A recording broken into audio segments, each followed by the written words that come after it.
I'm looking at something recent, a rising trend in China called cooperative marriage. This is something where in China it's called 姓氏婚姻. There's a couple names for it, but essentially this is where in the LGBT community, to fit into the heteronormative aspect of marriage, facing family pressures and different filial piety values in China, with these cooperative marriages, a gay man and a lesbian woman, they're actively seeking each other out to create a heteronormative marriage in China, and there's a lot of underlying reasonings for this. And for my project, I'm looking all the way back into the history of same-sex relationships in China and the views of the LGBT community starting in the Ming and Qing dynasties, going through the Mao era, and going up to the present day. And for this, I'm looking for my primary source at a dating website, a social networking site, where gay men and lesbian women can come together for a forum looking for a partner to bring together in this cooperative marriage. So this is something that they can have for their families to show that they have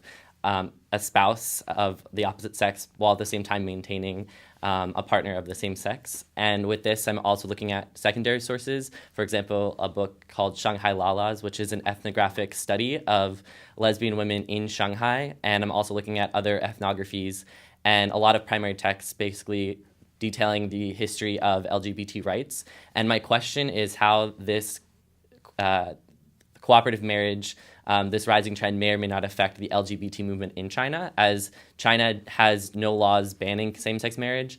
And I'm just currently interested in how, in the largest country in the world, how this might affect the LGBT movement, not just in China, but the entire world.